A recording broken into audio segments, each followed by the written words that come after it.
The final bell rings and you're just in time. You wanna jump on the bus and take a ride. It's time to relax and watch a show or two. But then you'll realize you got homework to do. Now the pencils are down, your brain's about to blow. You gotta chill out, there's just one place to go. You just click play, it's that theme song you know. You're finally here, it's the after school show. Now sit back and enjoy the after school show. Hey everybody, welcome to the after school show again. Hey, again, this is take two. Take two. You know, it's happened to better people than us. Yeah. Sometimes Facebook, it decides that it doesn't want to cooperate with you. Yeah. When you're running a live stream show. So luckily that hasn't happened to us many times before. Yeah. But you know, we know the drill. Somebody said the sound is way better. Thanks, Gary. All right. Thank you. Yeah, sometimes you just got to hit that reboot button. Like they say in the IT crowd, did you try turning it off and on again? All right, so today we're going to be talking about being a dad. My son Carlin's going to interview me, ask me a few questions about being a dad. Some deep, honest questions, by the way, and we hope that you share your answers to the questions with us and also share some of the good, bad, and ugly about being a dad. Yeah. All right, so before we do that, we want to not gloss over our normal stuff. Don't forget you can follow us on Instagram at After School Show. At After School Show. I stepped on what you normally do. And of course, it's time, before we start with our topic, for What's in the Box. What's in the box? What's in the box? All right, so every day we give you a clue about what's in the lunchbox, and if you get it right, you win a prize. From a pretty good prize locker, but you gotta subscribe to win. Yeah, and don't forget, at the end of the show, we're going to spin the wheel weekends. You definitely want to wait for the end of the show. I also have a very funny video of the day to show you. What's the clues for this week? What's in the box? All right, the clues for this week were stretchy. Stretchy. And 5. 5. Yep. Hi from Australia and Perth, somebody's saying. Awesome. Ziva says, I love the concept of this show. Thanks, Ziva. Thanks. You can watch all the episodes at youtube.com/afterschoolshow. Ooh, that was a mouthful. Okay, the clues were 5 and stretchy. What's today's clue? Today's clue, I'm going to say gauntlet. Gauntlet. Okay. It's a little heavy. Usually we talk about, that's a heavy, but this isn't heavy. Yeah. That's a good clue. I really like that. All right. Solvig, I think that's how you say your name. Says hello from Norway. Hello, Solvig. Cool. I hope I said that name right. Man, we have people watching from Australia and Norway. All over. And somebody just said sausages. I don't know why, but sausages, which is kind of funny.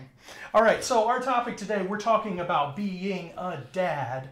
And Carlin's pretty much, I'm going to move the box because it's rattling and driving me crazy in my head. Carlin's just going to ask me some questions, some of which I've seen, some of which I have not. So I'm not prepared, so I have this water in case I start sweating the answers. And guys, I'd love to hear from you if you're a guy watching this. What do you love about being a dad? Why? How did you become a dad? Was it on purpose? Was it on accident? Was it through adoption, through birth, through bad luck or good luck?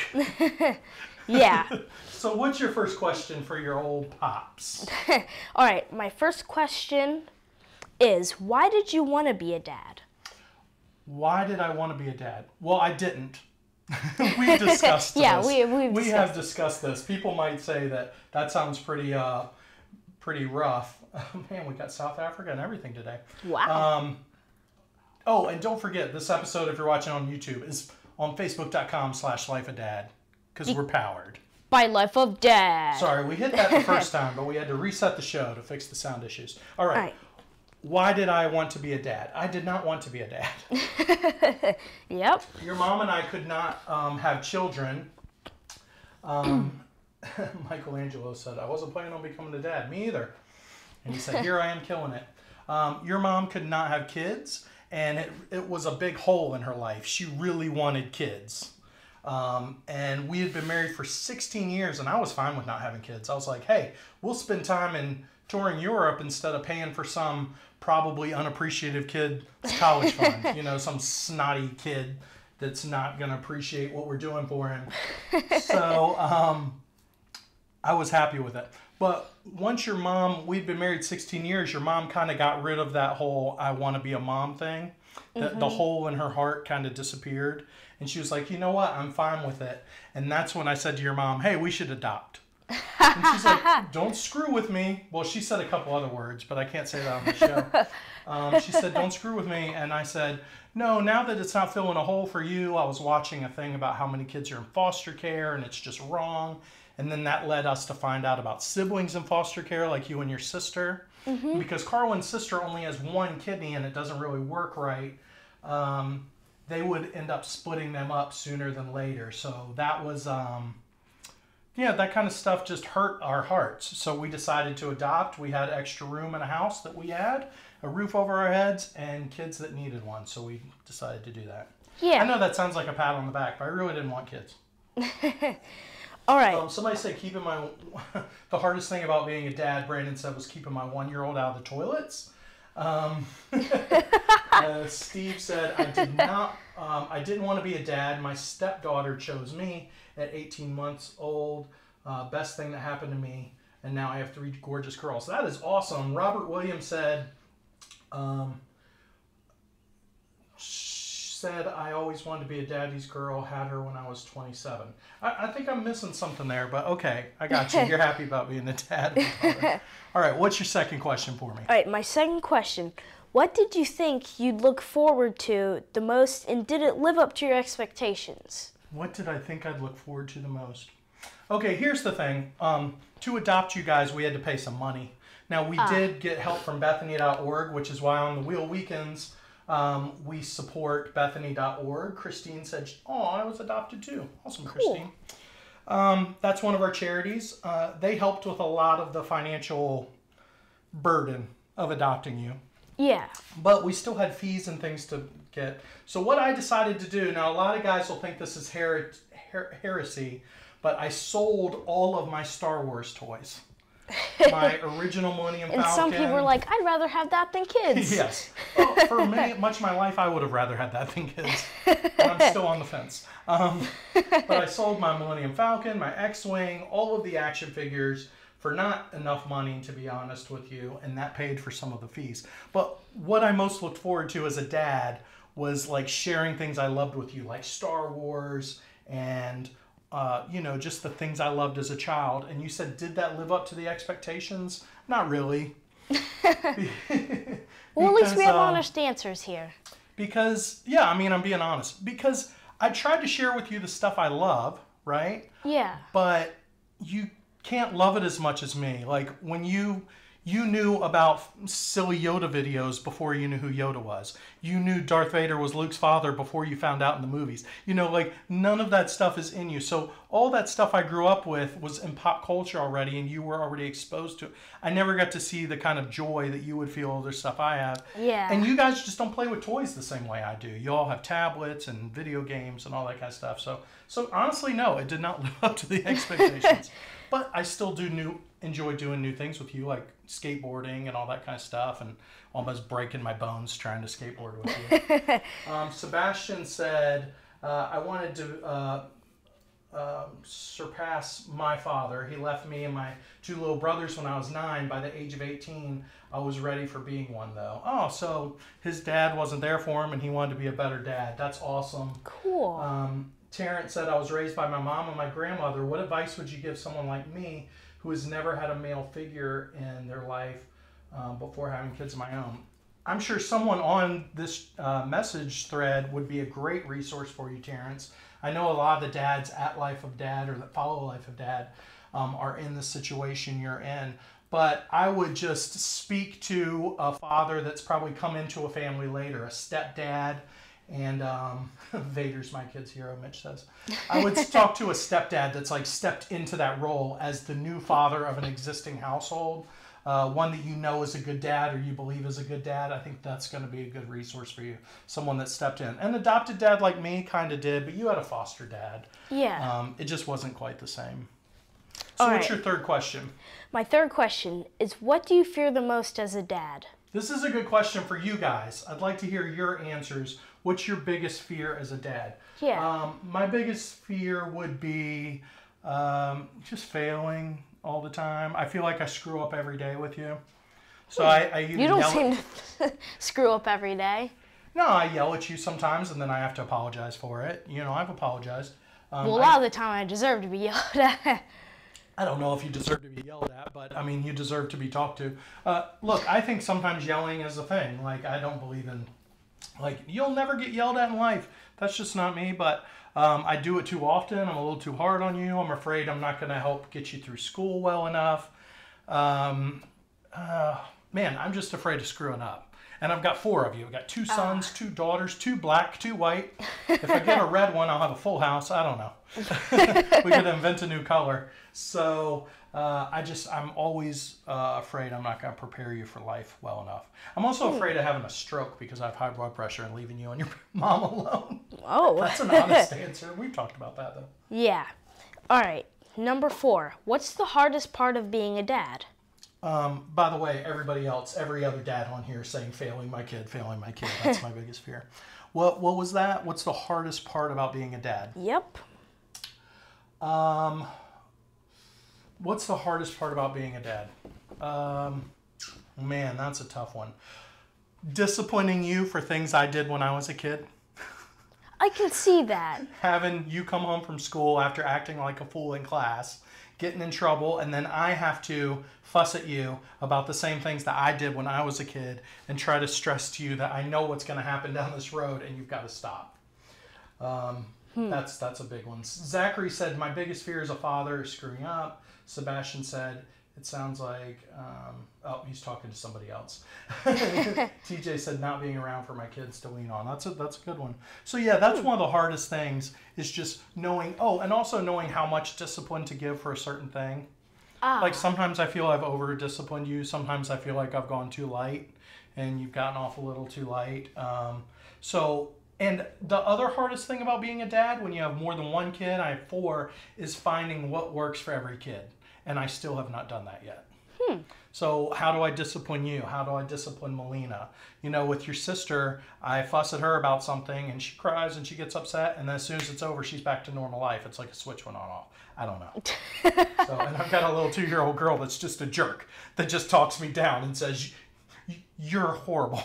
Yeah, she doesn't give up. She's like, no. Somebody said, don't be afraid, be excited about what you can share with your kids. Falling into the trap of pressing my kids to be someone in the future. That's a real big one. That's a real big one, good. Sebastian. Steve said, for me, it's watching them make mistakes in life. I kind of had that one in my head. I had seen that question before. It's hard to watch them make mistakes and let them make those mistakes. That's a bummer. Letting them make the mistakes, seeing it happen. Ooh, that's hard. Pushing them to be older than they are. Oh, I'm bad at that. Jared, I am bad at that. You hit me, Jared. Yeah, you hit me right in the heart with that one, Jared. Pushing them to be older than they are. Yeah, sometimes I have to remember you're just 11 and you're dumb. I'm 11 and I'm dumb. You know what I mean. Yeah, I'm juggling. Ignorant, you know what I mean. Okay, number 5. All right, number 5. What has surprised you most about having kids? Simple answer, poop. There's so much poop. There's so much poop. I remember funny stories about poop. One time, I was in the bathtub taking a bath, just having fun. Right when we adopted you, you were 5. Yeah, and I was sitting in the toilet, and I grabbed something, and I picked it up. No, not in the toilet. You weren't sitting in the toilet. Sorry. I was sitting in the bath. Oh my gosh. I was sitting in the toilet. This guy sucks being a dad. This kid was sitting in a toilet. He was 5. It's a gigantic toilet. You were sitting in the bathtub. I was sitting in the bathtub, and I grabbed something, and I picked it up. I was like, ew, it's poop. You started screaming, and I ran in. You're 5. I had just asked you, by the way, because we weren't real hip on what to do with the nudity thing. I just adopted you. And I'm like, are you okay by yourself? Do you know how to wash yourself? And you're like, yeah. This is like the second bath you were talking about. The first bath, I was like, are you sure? I just stood there. And then after about a half an hour, you were like, is somebody going to wash me? And I'm like, dude, I asked you. So I didn't know what to do about the nudity thing. You were 5. And then the second time you had a bath at our house because you were staying over until you were adopted permanently, you started screaming and you had grabbed a log of poop. And I looked at you and I said, where do you think it came from? And you said, I don't know. And I'm like, it came out of your butt. You pooped it out and then you cried. Oh my gosh. The smells. Somebody said the smells. I said the poop is what most surprising. I didn't realize how much poop there would be. And with girls, I didn't realize and then how with it gets in Alexi, everywhere. the 2-year-old, she smeared it all over the crib. Oh, she did bad poop. bad poop. I thought that the poop painting thing was just a joke done in movies. It's not. It's a thing kids do. I love that TJ said the smells. Perry said watching them leave home for boot camp at the beginning for adulthood. Ooh, that was hard.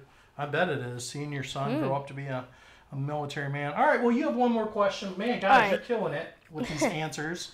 All right, my and last thanks again question. to Life of Dad for letting us have this show here today. Thanks, guys. All right, the last question.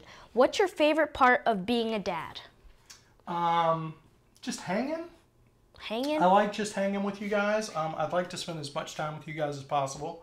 That's cool. Seeing somebody said poop is a serious conversation among parents every day.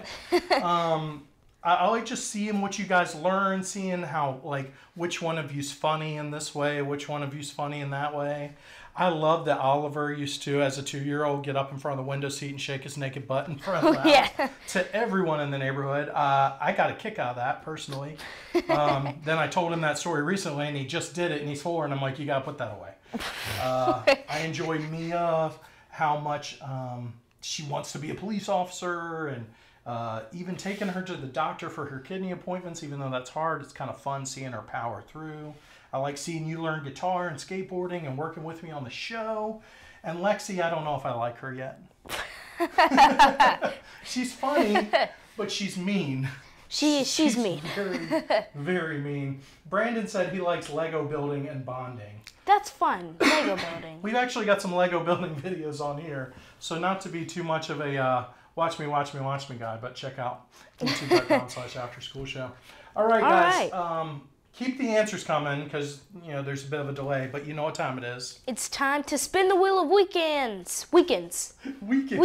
How can you not say that word? I don't know. It's just hard for me, and I knew I was going to say it right, and then I ended up saying it wrong. The biggest surprise of parenting is that you can't say the word weekends. I can't. Okay, go ahead. Steve, you've got a great answer. The unconditional love of teaching my 7-year-old how to wind up her mom. That means get her mad. What did it land on? It landed on lunch money. That means one of you subscribers out there will win pizza from the After School Show. That's right. So all you have to do is what to win some pizza from the After School Show, Carlin? You have to comment on this video. Which a ton of you have. And subscribe to youtube.com/afterschoolshow. We also have a cool video of the day. Ziva said, thank you for sharing the honest thoughts. You guys rock and have so much love for each other. We do. Thanks. Because if we didn't have love, I would have murdered him long ago. And vice versa, probably. Hey, before we go, I want to show you a cool video of the day. You can find the link at youtube.com/afterschoolshow. You just scroll down to the show notes. This is a kid that kind of got famous a year ago, Noah Ritter. He was interviewed at a state fair, and he just grabbed the microphone. I toured for years as a comic. You never give the microphone over. If you hold a microphone up to somebody's face and they go to grab it, you automatically pull the microphone back. You never give away the microphone. This reporter, she made a mistake, but it was gold because she gave Noah the microphone and he just started interviewing himself. And since Carlin was interviewing me today, I thought that would be a very, very funny video. That's funny. Daniel said, my daughter Ashlyn says, from New York, says hello. Patrick says, I want to get in as many of these answers as we can. We've got no time limit. Patrick says, my favorite part about being a dad is that I've learned more about myself than ever. Yeah, I learned how short my fuse was. Steve said, love this page and remember dads are like moms, but smarter. I can't say that out loud. Steve, you're going to get me. You tricked me into saying that out loud. I'm going to get in trouble Evil with Steve. my lady. Evil Steve. Yeah, evil Steve. Look at you, Steve. Oh my goodness, that is great. Steve's going to get me kicked in the butt by your mom and all the mums on this page. He said Mom, so he's probably over there. Yep. All right, guys. Well, thank you so much for joining us again. Thanks to guys. Life of Dad for having us today. On Tuesdays and Thursdays, our episodes are powered by Life of Dad. And that's always fun. And you can find them on Facebook if you're watching on YouTube. At facebook.com/lifeofdad. That's a really good one. Good read. Mental read. So thank you so much for joining us. Hey, we did some awesome episodes this past couple weeks. We gave you a ton of different ways to do Easter egg. Easter is coming in 2 days, guys. We also did a video this week about how to do some Easter pranks. Because for the first time since 1956... Easter is on April 1st. Now, Google told me that. Somebody assured me that I was right. Some people called me a liar. But for the first time since 1956, I believe Easter is on April Fool's Day. So go to the video we did on Tuesday and check out Easter egg pranks. Some of them are very good. One of them I pulled on Carlin during the show. Yep. Very funny stuff. We also did a video, it's over on YouTube, about the transatlantic slave trade. Yes, that was a good one. And Black Panther. I had to say it slowly so I said it properly because we love Black Panther, but that poster is going to be going down in April and we get a new poster. So we wanted to talk about some of the important stuff in Black Panther. Yeah, thanks for watching, guys. Don't forget to like and subscribe and share. And Terrence said thank you for sharing this story with us. And I say thank you for joining us. And we will see you next week, same time, next time. Please share this video. Click share right now. You liked it, you loved it. Click share. Click here and subscribe to our channel. And click here if you want to watch more awesome videos. Come on, click. Now sit back and enjoy the after school show.